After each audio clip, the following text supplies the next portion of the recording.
继续来看，南韩总统尹锡悦宣布戒严的风波是引起人民的不满。街头巷尾拢通看到抗议的标语，有真侪大学生嘛拢徛出来表达诉求，争取因理想的未来。下暗7点半，公视台记台青春咱的梦要带大家来去韩国，听这寡少年人的心声。延世大学学校的门口口，有位少年大学、高丽大学、甲延世大学等等南韩国境大学的学生来到这，因要抗议因的总统尹锡悦向颁布戒严令，编辑出来，大声要求伊都要落台负责。 우선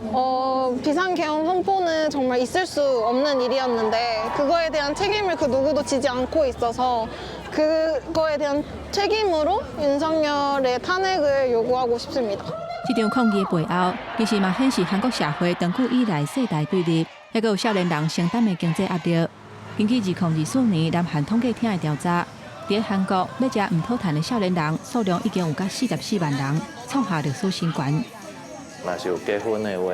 爱生囡仔，爱养育费，这拢算入去了，因就发现吼，不管我哪拍拼，吼，就拢买袂起伫咧所有的厝，也是不管我哪拍拼，拢无法度应付这样物价起飞的这种状况的话，因规气选择就是躺平。对真侪韩国的少年人来讲，就算面对世代对立、甲同学碰撞等等的压力，不过因也是有一个共同的梦想，就是守护韩国的自由民主。 消除社会上的不平等和对立。 그래서 정말 저도 막 생일 때도 뭐 소원을 빌 때 정말 우리나라가 평등 국가가 됐으면 좋겠다, 불평등이 해소가 됐으면 좋겠다라고 빌고는 하는데 정말 어려운 거를 알지만 그거를 정말 민주주의의 가장 필수적인 요소라고 보고 공존이라는 것이 왜냐면 모든 국민이 평등해야 한다고 하지만 这阵去街路抗议的少年人，因用手灯代替蜡烛。